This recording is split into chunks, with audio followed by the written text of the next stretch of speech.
काय आता कसं करा? मन मन आहे ना, मन आहे पण दिसत. तुम्ही मानता का या गोष्टीला? तुम्ही तर काहीच मानत ना.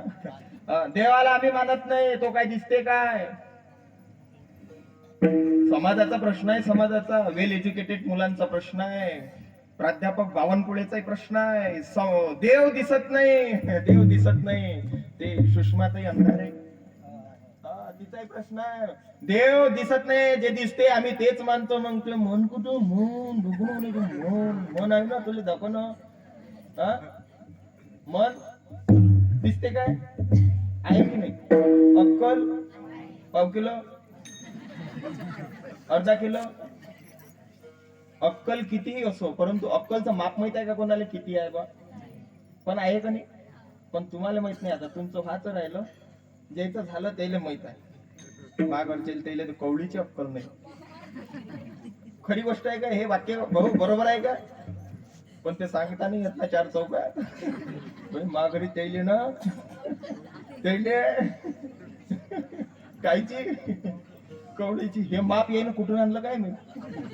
अकलीले माप नाही ना, अकलीले माप नाही, पण कवडीची अक्कल कोणाले? ते महादेवाले. तेच बाई महादेव वावरातून आला, त्याला जीव घातला, महादेव झोपला की मग निघते कडवा घेऊन पाण्याचा बाई. सगळ्या बाया चालल्या, कसं वाटीन आपणही गेलो पाहिजे. हर हर महादेव शंभो काशी विश्वनाथ गंगा. मग निघते हे कळवा घेऊन. किती वाजता? किती वाजता? 12च्या पुढे. ज्या बाया 12च्या पुढे महादेवाला पाणी घेऊन जात असतील त्यानं काय करायचं? त्याच्याकरता विशेष विधी आहे. त्यानं काय करायचं? गळव्यात पाणी घ्यायचं, त्याच्यात एक फुल घ्यायचं, बेलाचं पान नाही, फुल घ्यायचं. त्या फुलाला जास्तीत जास्त पाकळ्या असल्या पाहिजेत. आपल्या महादेव जर समजा जेवण खाऊन करून झोपला असन, त्याच्याजवळ जायचं आणि थोडस पाणी, महादेव झोपेल असला तर थोडस पाणी आपल्या महादेव, म्हणजे त्यानं जर तुम्हाला प्रसाद दिला समजा, महादेवानं जर तुम्हाला प्रसाद दिला, मग समजून घ्यायचं मंदिरातला महादेव 100% पावल्याशिवाय. मला पार्वती मातेचा फोन आला, म्हणे महाराज तुम्ही चालले त्या गावात शिवपुराण आहे म्हणे, बाया म्हणे निरा असा महादेव म्हणे, त्यानं म्हणे असा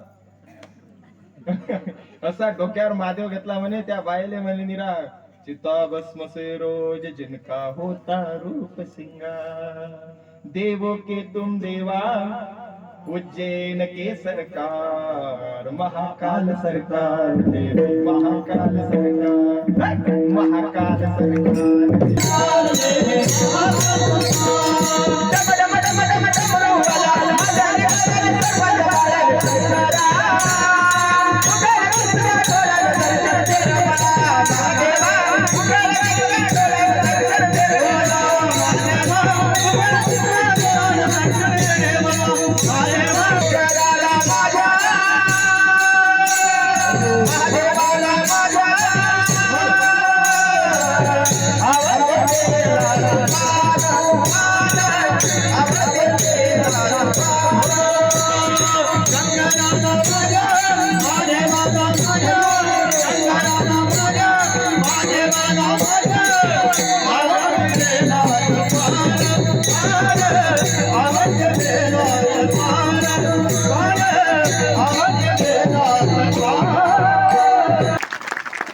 याच्या आई वडिलांसाठी त्याच्याही पेक्षा जोऱ्यानं होता. नाही तर आता असं झालं बाई, हे बाय तू कधी घोड्याच पुढे नाचतो, गधा त्याच्यावर बसला, घोड्यावर गधा बसला की तू मग कोणा बरोबर ऐकलं का? बरोबर ऐकलं. ऐका ऐका शांतता ठेवा, हसा मस्त, परंतु शांतता, आपसात बोलू नका. त्याची म्हणते माया राहिला म्हणते आता मा पाकिटातून नेशी. ऐका, नादबाबाचा अभंग आहे. नादबाबा या अभंगातून म्हणतात हरी प्राप्तीशी उपाय. आपला विषय चालू होता काही गोष्टी प्रत्यक्ष आहेत आणि काही गोष्टी अप्रत्यक्ष आहेत. जसं भगवान परमात्मा हा अप्रत्यक्ष स्वरूपाने सगळीकडे व्याप्त आहे. भगवान म्हणतो ना आपण, त्याला काय म्हणतो? इथं कोणता उत्सव चालू आहे? पंढरीनाथ भगवान.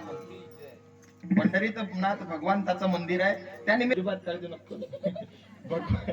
भगवान आहे ना, भगवान.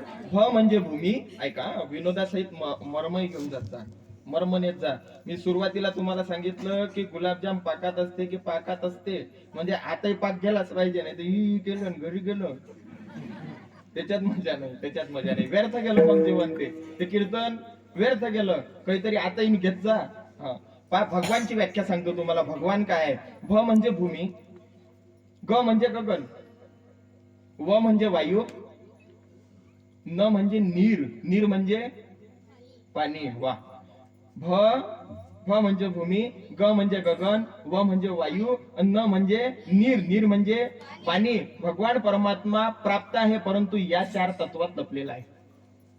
या सृष्टीमध्ये चराचरामध्ये भगवान परमात्मा लपलेला आहे. हे शिवपुराणातलं तत्वज्ञान आहे, बुद्धीच्या पलीकडचं तत्वज्ञान आहे. भागवत कसं मरावं हे शिकवते, रामायण कसं जगावं हे शिकवते, आणि तुम्ही जे कथा या ठिकाणी श्रवण करत आहात, महाशिवपुराण हे ईश्वरी तत्व शिकवते. ईश्वर कसा आहे, ईश्वराचं तत्व कसं आहे, ईश्वराचं स्वरूप कसं आहे.